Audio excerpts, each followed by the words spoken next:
Madame la Première Dame, Monsieur le Vice-président de la République, Monsieur le Premier ministre, chef du gouvernement, Monsieur le Président de l'Assemblée nationale, Madame la Présidente du Sénat, Mesdames et Messieurs les présidents d'institutions, Madame et Messieurs les ministres d'État, Mesdames et Messieurs les ministres, Mesdames et Messieurs les ministres-gouverneurs, Excellences, Mesdames et Messieurs les ambassadeurs, membres du corps diplomatique accrédité en Côte d'Ivoire, honorables députés, vénérables sénateurs, Mesdames et Messieurs les officiers généraux et officiers supérieurs, Mesdames et Messieurs les membres du corps préfectoral, Majesté, honorables chefs traditionnels et guides religieux, Mesdames et Messieurs les représentants du patronat, Mesdames et Messieurs, mes chers compatriotes, chers frères, chères sœurs, chers jeunes, chers amis, je voudrais vous remercier pour l'accueil chaleureux que vous m'avez réservé à l'occasion de cette 4e session du Parlement réuni en congrès. Je suis heureux de participer à cette réunion solennelle des 2 chambres de notre Parlement réunies en congrès qui a lieu chaque année et qui me permet de dresser l'état de notre nation. Cette rencontre est le reflet de la vitalité et du dynamisme des institutions de notre pays. Elle matérialise notre souci constant de nous conformer à notre Constitution. Je suis donc particulièrement honoré de me trouver devant vous ce matin et de m'adresser à vous, honorables députés et vénérables sénateurs, et à travers vous, au peuple de Côte d'Ivoire. Je voudrais féliciter le président de l'Assemblée nationale, M. Adama Bictogo, et la présidente du Sénat, Mme Kangia Kamara, pour l'important travail accompli chaque jour dans le cadre de l'exercice des pouvoirs qui leur sont conférés.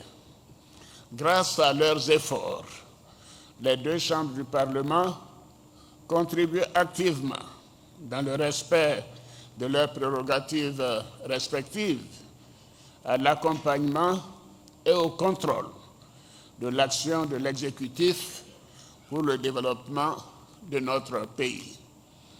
J'associe à ces félicitations l'ensemble des députés et des sénateurs qui œuvrent au rayonnement des institutions de la République. Monsieur le Président de l'Assemblée nationale, Madame la Présidente du Sénat, honorables députés, vénérables sénateurs, Mesdames et Messieurs, depuis notre dernière réunion du Congrès, le 25 avril 2023, plusieurs hautes personnalités de notre pays nous ont quittés. Je voudrais saluer leur mémoire.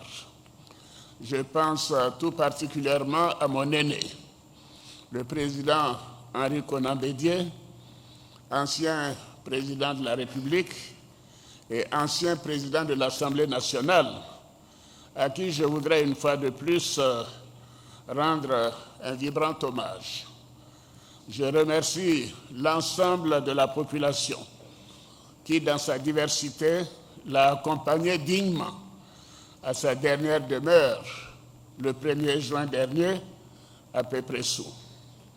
J'ai également une pensée émue pour mon jeune frère, le président Mamadou Koné, ancien président du Conseil constitutionnel et du Conseil supérieur de la magistrature qui a été rappelé à Dieu le 8 avril 2024.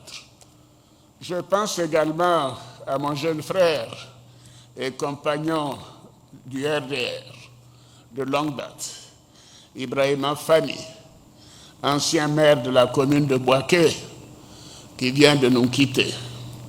Je réitère mes condoléances les plus attristées à leurs familles respectives, ainsi qu'aux familles de tous ceux qui nous ont quittés. Je vous prie de bien vouloir vous lever pour observer une minute de silence à leur mémoire.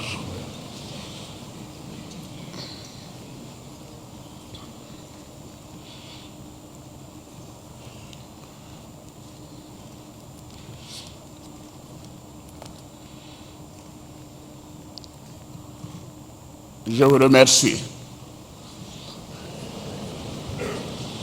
Honorables députés, vénérables sénateurs, mesdames et messieurs, ces derniers jours de très fortes précipitations pluviométriques dans le sud de notre pays, 4 fois supérieures à la moyenne, ont causé des pertes en vie humaine, des blessés et d'importants dégâts matériels.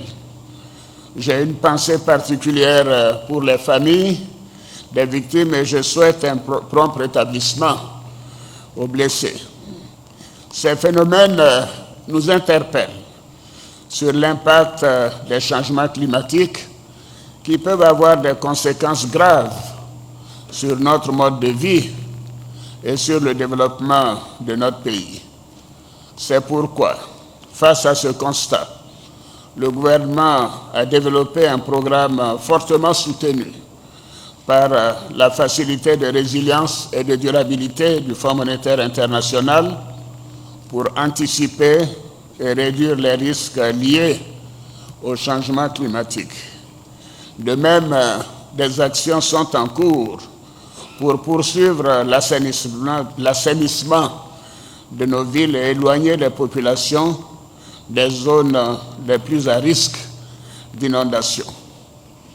Honorables députés, vénérables sénateurs, mes chers compatriotes, depuis maintenant 13 ans, la Côte d'Ivoire continue chaque année de faire d'importants progrès dans bien des domaines, en dépit d'une conjoncture internationale mouvementée et une situation difficile dans notre sous-région. Ces progrès sont le résultat de notre engagement en faveur de la démocratie, de la bonne gouvernance et de l'adhésion des Ivoiriens à la politique que nous menons. Je m'en félicite et je tiens à remercier tous nos compatriotes pour leur confiance. Je pense que nous leur devons des applaudissements.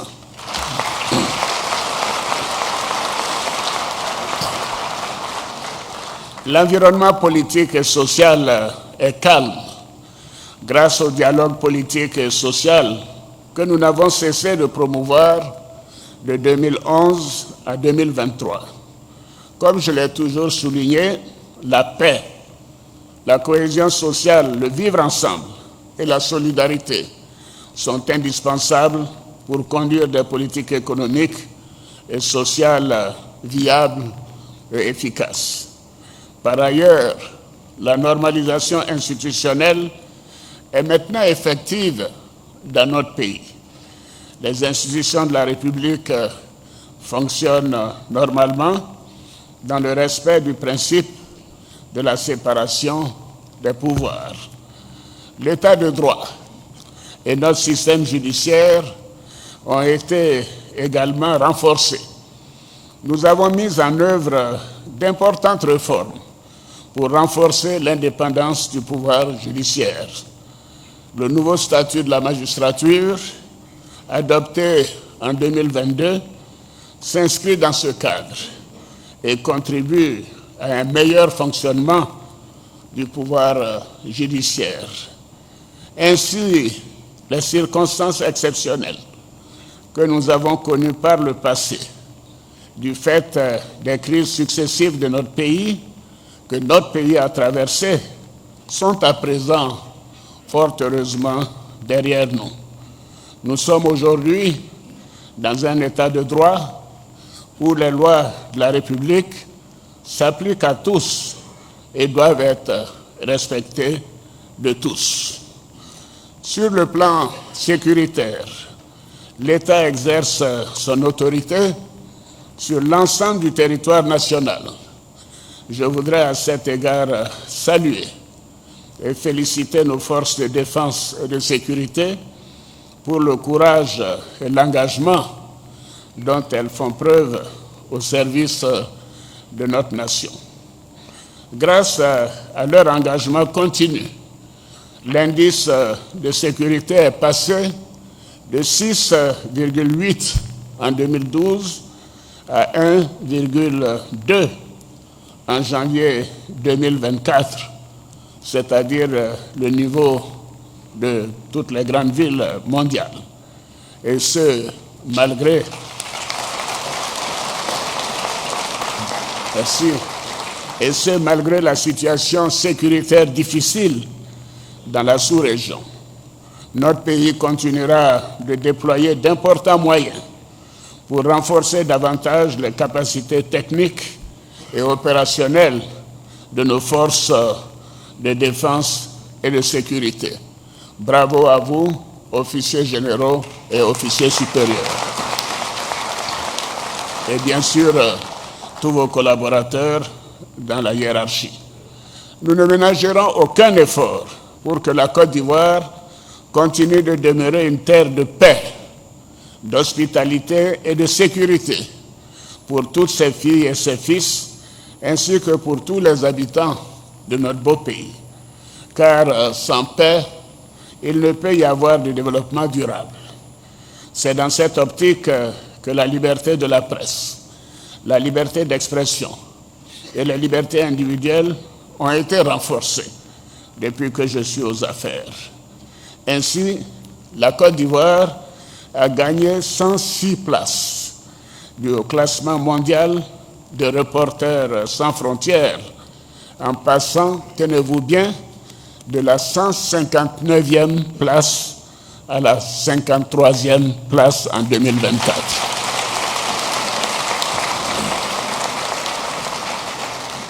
Honorables députés, vénérables sénateurs, mes chers compatriotes, mesdames et messieurs, sur le plan diplomatique, notre pays continue d'être l'une des locomotives de l'intégration sous-régionale. Il affirme chaque année, après année, sa présence et sa position en Afrique et dans le monde. La Côte d'Ivoire reste fidèle à la philosophie d'ouverture du père fondateur de la nation ivoirienne, le président Félix Houphouët-Boigny, à savoir être l'ami de tous et l'ennemi de personne.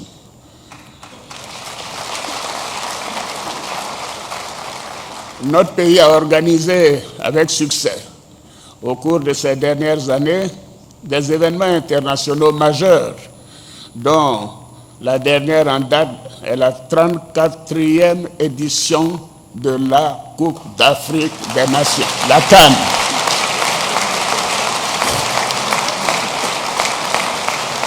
Voilà, je sais que cela aurait des applaudissements de tous. L'organisation de cette compétition a été considérée par le président de la CAF, de la Confédération africaine de football, M. Patrice Motsepe d'Afrique du Sud, comme la compétition la plus réussie de l'histoire de la CAF.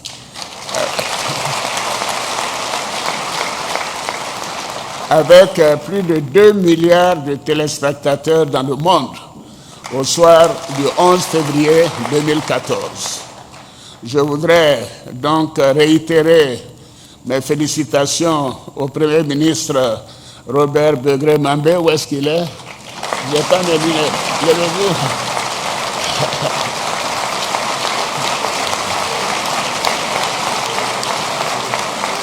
Merci.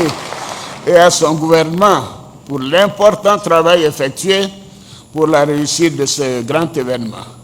J'associe à ces félicitations, bien évidemment, la Fédération ivoirienne de football, où est mon jeune frère Idriss Diallo. Il n'est pas là. Bon, bravo à toi, Idriss Diallo, le COCAN, la CAF et bien sûr la FIFA. Cette belle réussite de la CAN nous a donné la preuve que lorsque les filles et les fils de notre pays se mobilisent pour un même objectif, chaque fois que la nation est rassemblée, elle remporte de grandes victoires. À cet égard, je voudrais à nouveau remercier toutes les forces vives de la nation, nos forces de défense et de sécurité, nos hôteliers et restaurateurs, nos transporteurs, nos commerçantes et commerçants, les religieux, nos jeunes, les volontaires et tous les Ivoiriens qui ont apporté chacun à leur niveau la preuve de leur attachement aux valeurs d'union, de discipline et de travail de notre devise. Ils ont aussi démontré au monde entier l'hospitalité légendaire des Ivoiriens. Le parcours extraordinaire de nos éléphants doit être perçu comme une leçon de détermination, de courage et d'abnégation qui a permis de consolider notre unité nationale et d'avancer, d'ancrer en chacun de nous l'adage populaire ivoirien selon lequel découragement n'est pas ivoirien. N'est-ce pas? Découragement n'est pas ivoirien. Le rayonnement de la Côte d'Ivoire sur la scène internationale est aussi l'œuvre de tous ces enfants. J'exprime ma fierté à tous nos jeunes qui s'illustrent de la plus belle manière dans les compétitions internationales, qu'il s'agisse de sport, de sciences, de technologie, de numérique, de musique, de littérature ou d'art. Et je pourrais continuer. Honorables députés, vénérables sénateurs, mesdames et messieurs, sur le plan économique, la Côte d'Ivoire continue de démontrer sa résilience après la pandémie de Covid-19.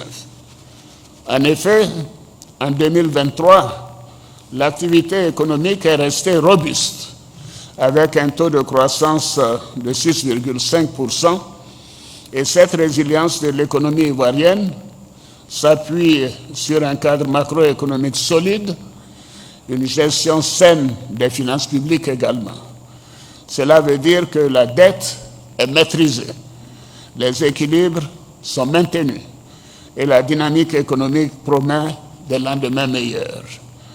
Malgré les chocs au niveau international et sous-régional, le taux de croissance économique devrait s'établir en moyenne à environ 7% ou plus par an sur la période 2024-2027. Les dernières notations de notre pays par les agences de notation ont toutes confirmé la résilience de notre économie. La Côte d'Ivoire est devenue, depuis le mois dernier, le mois de mai 2024, le troisième pays d'Afrique subsaharienne le mieux noté par Standard & Poor's en matière de notation de dette souveraine après le Botswana et l'île Maurice. Et je crois que cela mérite vraiment des applaudissements pour le gouvernement et pour tous ceux qui sont engagés dans ce secteur. J'ajouterai que la Côte d'Ivoire est aujourd'hui la 9e économie du continent africain, la troisième économie d'Afrique francophone après l'Algérie et le Maroc, et la deuxième économie d'Afrique de l'Ouest après le Nigeria. Bravo, bravo chers Ivoiriens, bravo chers Ivoiriens, bravo. Notre pays continue de bénéficier de la confiance des partenaires au développement bilatéraux comme multilatéraux, et surtout du secteur privé qui poursuit ses investissements dans l'économie nationale. Le taux d'investissement est ainsi passé de moins de 9% en 2011 à plus de 25% en 2023. Ces performances, ainsi que la confiance des partenaires au développement et des investisseurs ont été possibles grâce à des réformes structurelles et sectorielles importantes soutenues par l'amélioration de la gouvernance, de la bonne gestion des finances publiques et de la lutte contre la corruption. Le programme économique et financier conclu avec le Fonds monétaire international pour la période 2023-2026 s'exécute de manière satisfaisante. D'ailleurs, le FMI procédera à un nouveau décaissement de fonds avant la fin de ce mois de juin. Honorables députés, vénérables sénateurs, mesdames et messieurs,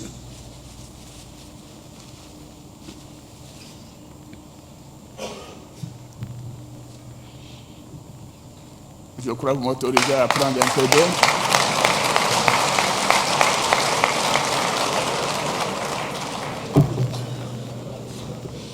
Honorables députés, je ne suis qu'à la moitié, au tiers de mon texte.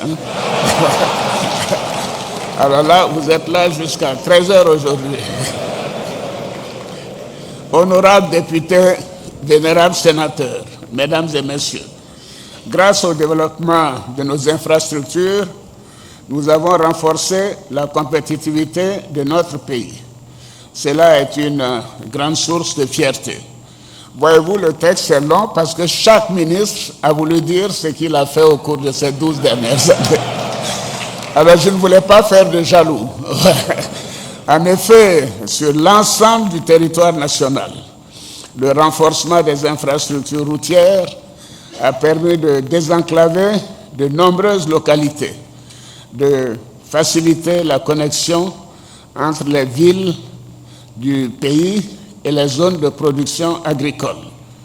Alors Amédée me dit de vous dire que ce sont au total 1640 km de routes interurbaines, 230 km d'autoroutes, 45 ponts et échangeurs qui ont été construits à ce jour. Bravo Amédée.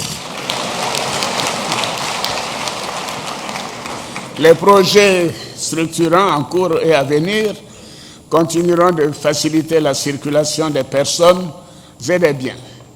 Le projet de métro d'Abidjan connaît des avancées significatives et la seconde phase du projet du 4e pont, le bus rapide transit, la finalisation de l'autoroute de contournement donneront à Abidjan la stature d'une ville moderne et agréable, je devrais dire plus accentuée. Au niveau du transport aérien, Amadou Koné me dit que les travaux d'extension et de modernisation de l'aéroport Félix Houphouët-Boigny d'Abidjan ont accru son attractivité et notre compagnie nationale, Air Côte d'Ivoire, dessert désormais les villes de l'intérieur et de nombreux pays africains. Et là, je peux vous dire sincèrement que le général Koulibaly a insisté pour que je vous le fasse savoir. Grâce à tous ces efforts, nos politiques de décentralisation et de développement des villes secondaires commencent à donner des résultats tangibles. Nous veillerons à faire de l'économie circulaire un véritable instrument pour allier la prise en compte des questions environnementales dans la redynamisation du secteur secondaire dans ces villes à travers la création de nouvelles activités au profit des jeunes et des femmes. Par ailleurs, la stratégie de développement du tourisme que nous avons déployée s'appuie sur l'amélioration de la qualité de nos villes. Ainsi, la Côte d'Ivoire est devenue l'une des meilleures destinations en matière de tourisme d'affaires en Afrique subsaharienne. Et Siandou Fofana me dit d'insister pour dire que nous avons également fait d'importants progrès au niveau du tourisme de loisirs et culturels, surtout depuis la fin de la CAN 2023. N'est-ce pas, Siandou? Honorables députés, vénérables sénateurs, mesdames et messieurs, la Côte d'Ivoire est une puissance agricole mondiale. Nous sommes en effet le premier producteur mondial de cacao, le premier producteur mondial d'anacarde, c'est-à-dire le noix de cajou brut, le premier producteur africain de caoutchouc naturel, le deuxième producteur africain d'huile de palme et le 5e producteur africain de coton. Nous avons une diversité de fruits et légumes et nous sommes engagés pour parvenir à l'autonomie en matière de vivrier, donc à la souveraineté alimentaire. Et je sais que ceci est très cher au Premier ministre Mambé. Bravo à toi, Mambé. J'ajouterai que notre ambition est de transformer une plus grande proportion de nos matières premières. Et à cet égard, notre pays est sur le point de devenir, à brève échéance, le premier broyeur mondial de fèves de cacao. Par ailleurs, notre objectif de transformation d'une plus grande quantité de noix brutes de cajou est à notre portée, si nous maintenons nos efforts dans la durée. En outre, en faisant de la nutrition une priorité de notre action, avec le plan multisectoriel de nutrition, nous comptons améliorer de manière substantielle les conditions de développement de la petite enfance. Et je salue les efforts déployés par le vice-président de la République, Tchemoko Meïlie Kone, dans la mise en œuvre de ce chantier important, y compris au niveau de l'Union africaine. Enfin, je devrais ajouter que le potentiel industriel de notre pays sera renforcé par la découverte récente des gisements pétroliers et gaziers, Baleine et Kalao, les deux plus gros gisements qu'a connus la Côte d'Ivoire. Avec des investissements projetés à plus de 15 milliards de dollars pour une production nationale de pétrole d'environ 200 000 barils par jour en 2027 contre 60 000 barils par jour aujourd'hui. Ce sera donc un bond spectaculaire dans 3 ans de production de pétrole. Ces gisements contribueront à concrétiser notre ambition de faire de la Côte d'Ivoire une puissance énergétique et un hub dans la sous-région, tout en ayant le souci de la protection de l'environnement. C'est pourquoi nous devons accélérer l'amélioration de notre mix énergétique en faveur des énergies renouvelables. Mes chers compatriotes, nous avons été amenés à faire récemment un ajustement à la hausse du tarif de l'électricité. Je sais que vous m'attendiez sur ce point. Oui, cette décision était nécessaire pour tenir compte de l'augmentation des coûts de production dans l'optique de garantir une capacité suffisante d'électricité et d'éviter des délestages, comme nous le voyons ici et là dans la sous-région. En dépit de cette hausse tarifaire, notre pays continue d'avoir l'un des tarifs d'électricité les moins élevés dans la sous-région. Mais je sais que ceci n'est pas une excuse, n'est-ce pas? Néanmoins, je comprends les préoccupations exprimées par nos concitoyens. Je tiens à vous rassurer que votre bien-être reste la préoccupation essentielle de mon action. Et c'est pourquoi j'ai demandé au gouvernement de poursuivre ses efforts pour contrôler le coût de l'électricité. La stratégie du mix énergétique avec le recours aux énergies renouvelables, comme les centrales solaires et les barrages hydroélectriques en cours de construction, permettra de mieux maîtriser à terme le prix du kilowattheure. La Côte d'Ivoire dispose également d'un sous-sol riche où dominent l'or et le manganèse, avec un potentiel important d'exploitation future de minéraux stratégiques comme le nickel, le coltan et le lithium. À cet effet, la découverte au début de cette année du plus grand gisement d'or de Dianra-Séguéla dans le nord-ouest du pays, la troisième plus grande mine d'or d'Afrique de l'Ouest, va accélérer le développement de notre industrie aurifère. Ce développement industriel s'accompagnera de la création de milliers d'emplois pour nos jeunes et il permettra de générer des ressources financières pour accélérer notre programme de développement économique et social.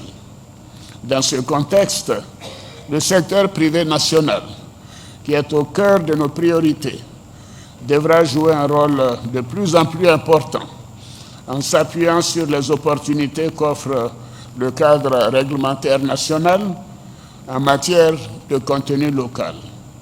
Je voudrais réaffirmer mon engagement à faire émerger des champions nationaux dans tous les secteurs économiques de notre pays. Oui. Et je demande aux organisations du secteur privé de nous faire des propositions dans ce sens. Donc la balle est dans votre camp. Honorables députés, vénérables sénateurs, mesdames et messieurs, la mise en œuvre réussie des deux premiers plans nationaux de développement, le premier 2011-2015 et le deuxième 2016-2020, et ce plan a permis à notre pays de retrouver son rayonnement, notre fierté et l'espoir en un avenir meilleur. Il en est de même pour les différents programmes en faveur des couches défavorisées qui ont permis d'accélérer la mise en œuvre de nombreux projets à caractère social pour réduire le taux de pauvreté. Conformément à mon engagement d'atteindre un taux d'électrification de 100% en fin 2025, je dois vous informer que le taux de couverture est passé de 33% en 2011 à plus de 86% en fin 2023. Donc nous sommes sur la bonne voie. S'agissant de l'approvisionnement en eau potable, là nous faisons moins bien. Le taux de couverture en hydraulique urbaine est maintenant seulement à 78% et nous ferons beaucoup pour que cela s'améliore le plus rapidement possible, surtout dans la région de l'ouest du pays. Afin de renforcer les bons résultats obtenus par le premier programme social du gouvernement sur la période 2019-2020, nous avons lancé la phase 2 en 2022 en vue d'apporter des réponses concrètes à la problématique de la fragilité dans les zones frontalières nord où les populations sont particulièrement exposées à la menace terroriste. La combinaison des projets de développement avec les efforts d'investissement en matière sécuritaire nous ont permis de mieux faire face à la menace terroriste. Et par ailleurs, les programmes mis en place pour encadrer les jeunes à l'insertion sont désormais mieux alignés avec les besoins des entreprises. En effet, les centres de services civiques et l'école de la seconde chance permettent de donner à nos enfants les aptitudes pour une meilleure insertion professionnelle. Le gouvernement a aussi procédé à la réforme de l'enseignement technique et la formation professionnelle. Avec la mise en place du programme jeunesse du gouvernement sur la période 2023-2025, pour un montant de 1118 milliards de francs CFA, nous apportons des réponses concrètes aux problèmes de la jeunesse en matière d'insertion professionnelle, de formation, de sensibilisation, d'amélioration des conditions d'études et d'accès au financement. Et j'ai suivi récemment une déclaration du ministre Mamadou Touré qui donnait les détails de ce programme à la télévision. Toutes mes félicitations, jeune Touré. Nous continuerons de renforcer nos actions pour que nos jeunes, qui sont l'avenir de notre pays, contribuent à son développement à la hauteur de leur énorme potentiel. Une nouvelle ère a commencé avec une jeunesse au travail, une jeunesse innovante et une jeunesse qui incarne l'Ivoirien nouveau qui m'est très cher. S'agissant de l'autonomisation des femmes, alors si je ne parle pas de ça, j'aurai des problèmes à la maison. S'agissant de l'autonomisation des femmes, les initiatives en vue de créer des activités génératrices de revenus pour nos sœurs et nos filles demeurent notre priorité, n'est-ce pas, Madame la Première Dame? Dans ce cadre, le Fonds d'appui aux femmes de Côte d'Ivoire, le FAFSI, initié et mis en œuvre par la Première Dame, mais le président aussi a eu quelque chose à voir dans ça, a permis de mettre des crédits de 80 milliards de francs CFA à la disposition de 400 000 femmes de Côte d'Ivoire. Bravo à Madame la Première Dame. Bravo à toi. Honorables députés, vénérables sénateurs, mesdames et messieurs, au niveau de l'éducation, nous avons engagé des réformes importantes depuis 2011. De plus, l'accroissement de la capacité d'accueil a permis de rapprocher l'école de la population. Je me félicite du succès de notre politique de scolarisation des jeunes filles, avec un plus grand nombre de filles qui finissent le cycle primaire, presque à parité avec le nombre de garçons. Cette année, d'ailleurs, il y a eu plus de filles que de garçons. Bravo, Marietou. Ainsi, pour le BEPC 2024, comme je le disais, nous avons même enregistré un nombre plus important de filles candidates que de garçons. Bravo à nos filles. Bravo à Madame la ministre Marietou Koné.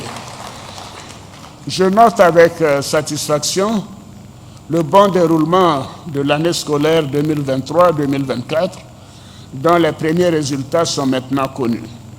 Je félicite l'ensemble des acteurs, à commencer par Madame la ministre de l'Éducation, pour les efforts consentis pour parvenir à cette normalisation du calendrier avec le respect du quantum horaire, ainsi que pour l'amélioration du cycle, l'amélioration du niveau scolaire. En ce qui concerne l'enseignement supérieur, le ministre Diawara me dit que notre pays compte aujourd'hui 9 universités fonctionnelles. Bravo à Adama Diawara. Avec une formation supérieure dans des filières stratégiques pour notre développement. Il s'agit notamment de l'agriculture, l'agroforesterie, l'agro-industrie, les mines, la géologie, l'énergie, la métallurgie, l'urbanisme, l'architecture ou encore l'écologie. L'accent est également mis sur l'amélioration de la qualité de la formation et du cadre de vie des étudiants avec la réhabilitation des cités universitaires et la construction de résidences d'étudiants dans les nouvelles universités. Notre système éducatif se modernise et gagne en compétitivité et en excellence.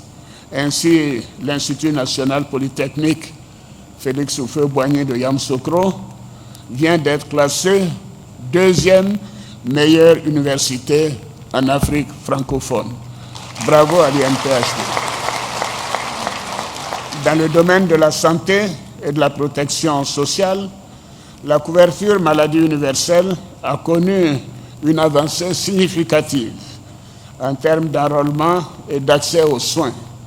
L'efficacité de la prise en charge des assurés s'est maintenant accrue, conformément à notre engagement à garantir un accès universel à des soins de qualité.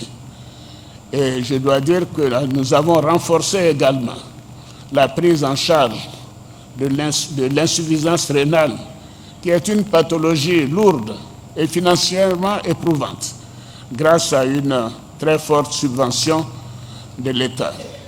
Je félicite les ministres Pierre Demba et Adama Kamara.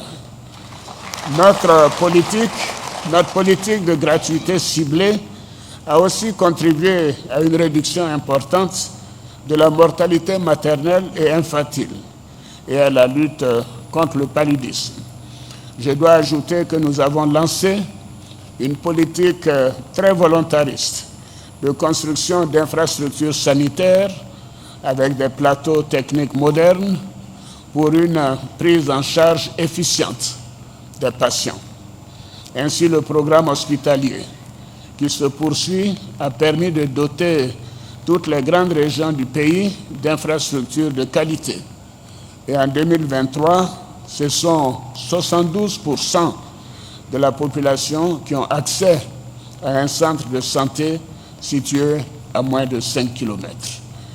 S'agissant de l'accès au logement, qui demeure une priorité pour chaque Ivoirien, et dont l'objectif global est de contribuer à l'amélioration du cadre de vie et à la réduction de la pauvreté, le programme de construction de logements sociaux et économiques a connu une forte évolution au cours de ces dernières années, grâce notamment à une réforme du secteur du logement en 2022, la création d'un fonds de garantie du logement social et la réintroduction de la location-vente. Et cet environnement plus attractif a permis la finalisation de nombreux projets. Merci à Bruno Koné pour cet excellent travail. Ainsi, le gouvernement lancera dans les prochains jours la construction de logements en location simple et en location-vente pour permettre de loger décemment les populations à un coût plus abordable.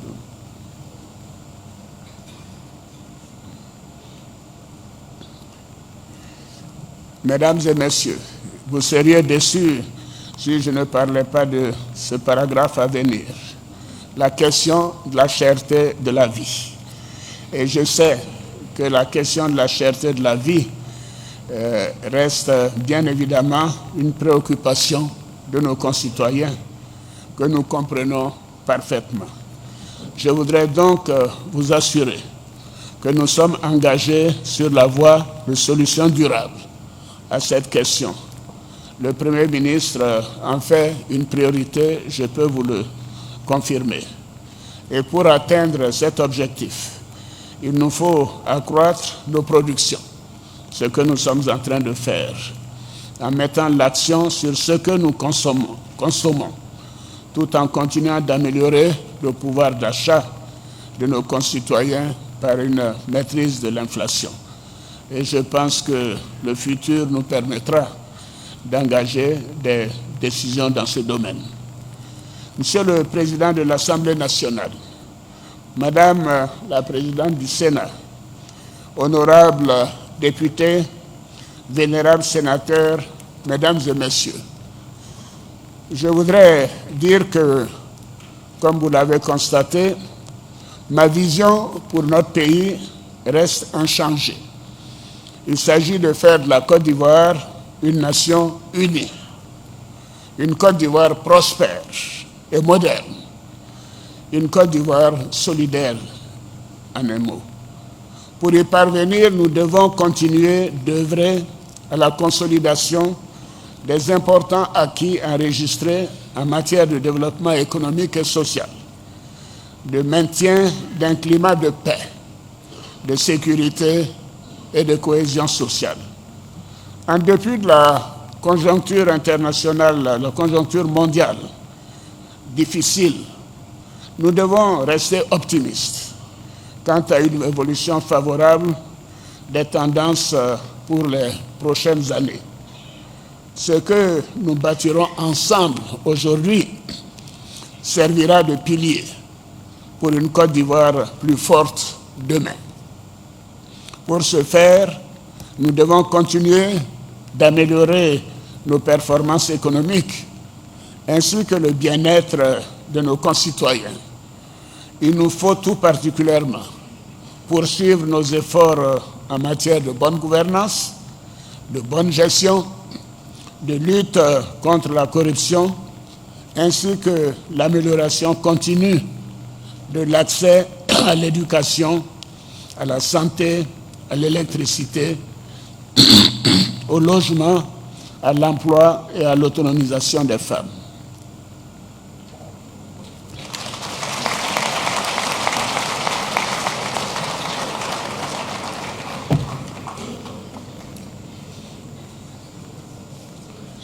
Je voudrais dire, pour terminer, que je voudrais souligner notre attachement à la démocratie, à l'état de droit, au respect des libertés fondamentales et à la consolidation d'une paix durable qui doit demeurer notre boussole en toutes circonstances. La paix, la paix, la paix. Nous devons travailler ensemble à faire de la Côte d'Ivoire une véritable terre d'espérance pour tous nos concitoyens et tous les habitants de notre beau pays. Nous devons rester unis autour des valeurs qui incarnent notre nation. Vive la République, vive la Côte d'Ivoire, que Dieu bénisse notre beau pays. Je vous remercie.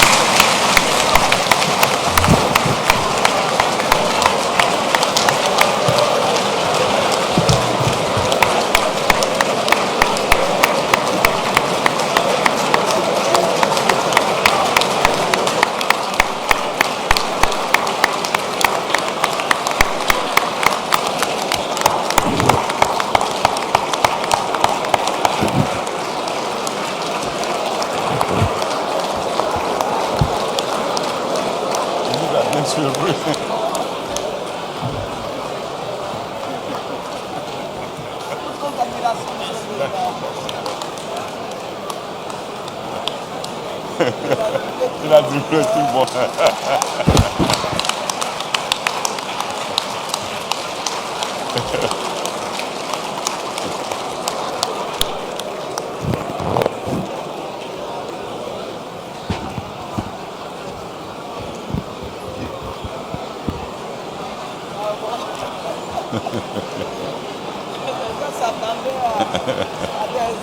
Je t'ai dit.